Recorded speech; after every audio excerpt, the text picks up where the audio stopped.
Bonjour, Jean-François Hachlouf, professeur agrégé de mathématiques en lycée et classe préparatoire, public et privé.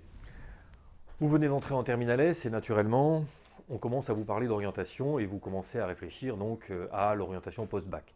Et pour un bon nombre d'entre vous, à la possibilité d'intégrer une classe préparatoire aux grandes écoles. Alors, ma première réponse, ce sera qu'il faut oser.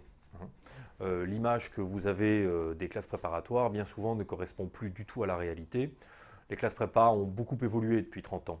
Et les vieilles idées reçues qui tournent encore ça et là ne correspondent plus du tout à la réalité. Elles n'y ont jamais vraiment correspondu, mais aujourd'hui elles n'y correspondent plus du tout.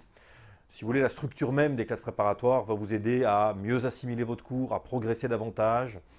Vous aurez 2 ou 3 interrogations orales hebdomadaires avec un professeur, à 3 étudiants, c'est un vrai luxe. Et vous pourrez, là, lors de ces calls, ça s'appelle une colle, cerner rapidement vos faiblesses, poser des questions à l'interrogateur, au colleur, et ainsi progresser. Enfin, vous serez dans une classe où il y a 50 étudiants au grand max, et donc évidemment, tout le monde se connaît, c'est une petite famille. Bon. D'ailleurs, on ne s'y trompe pas, hein, le taux d'échec en classe préparatoire y est le plus faible de tout l'enseignement supérieur. Et quant aux débouchés en fin d'études, vous savez qu'ils sont garantis. Il suffit donc de jouer le jeu, être sérieux en classe et faire le travail demandé. Bon, puisque je vous ai convaincu de candidater sur une classe préparatoire, il va falloir maintenant, sur le portail Parcoursup, choisir une filière et un établissement. Alors, il est très important de bien choisir sa filière en fonction de ses compétences, en fonction de ses appétences, avec une dominante évidemment dans laquelle vous vous sentirez bien. Alors, tout d'abord rapidement, les ECS, prépa éco et BCPST, prépa agro-veto, bon, c'est très spécifique, donc vos choix sont déjà faits. S'agissant par contre de la MPSI, dominante mathématiques, PCSI, dominante physique et chimie, et PTSI, dominante sciences de l'ingénieur, il va falloir que vous choisissiez en fonction de ce que vous aimez faire, comme je le disais, mais le choix peut être un peu tactique. À savoir que on peut constater que le niveau d'exigence pour rentrer en PCSI peut être dans certains établissements moins élevé que pour rentrer en MPSI, et la compétition est donc un peu moins rude pour avoir les meilleurs concours. Bon, il faut faire attention, hein, il n'y a pas de différence énorme, mais ça peut jouer. Ensuite, s'agissant de la PTSI, si vous avez la possibilité d'intégrer les meilleures classes de PTSI en France, il y en a un peu partout en France, vous pouvez avoir de très gros concours puisqu'il y a des places réservées à ces étudiants de PTSI, à Polytechnique, à l'ENS Cachan, à Centrale, aux mines. Et là, la compétition sera bien moins rude qu'en MP étoile ou en PC étoile. Donc, ça peut être un choix. À vous de réfléchir à tout ça et en tous les cas à intégrer dans ce cas-là une très bonne PTSI. Ensuite, une fois que vous aurez choisi votre filière, il va falloir candidater sur l'établissement. Et donc, naturellement, beaucoup d'entre vous vont songer aux établissements les plus prestigieux. Pourquoi pas? Ça peut être une bonne idée, mais pas forcément.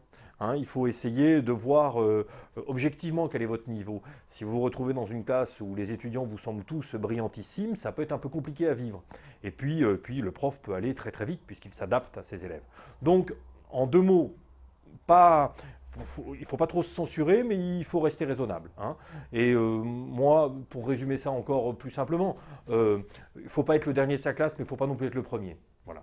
Donc il faut choisir intelligemment sa classe et son lycée. Donc. Évidemment, ce qui est important, ce sont les conditions de travail, le confort émotionnel, la proximité, etc.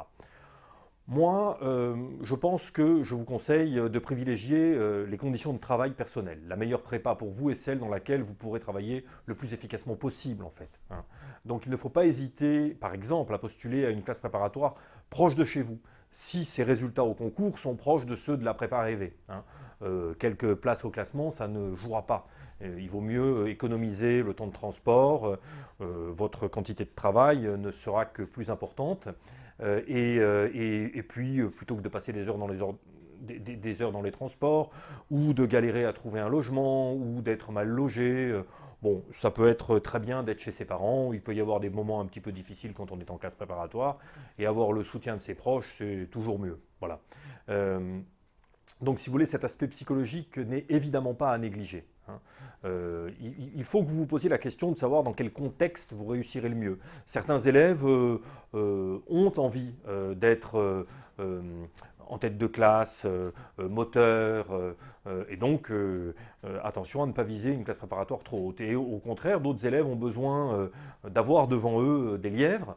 Alors ceux-là, évidemment, s'ils ont comment dire, cette tournure d'esprit, et effectivement, ça peut être une bonne idée de se retrouver dans une classe préparatoire où, pour le coup, le niveau sera plus élevé. Donc tout ça est à prendre en compte, et c'est à vous donc, avec tous ces paramètres, et c'est un peu compliqué, je le sais, de faire les meilleurs choix pour vous, c'est-à-dire les choix qui vous permettront de rentrer dans l'école que vous souhaitez en vivant bien vos années de classe préparatoire. Voilà.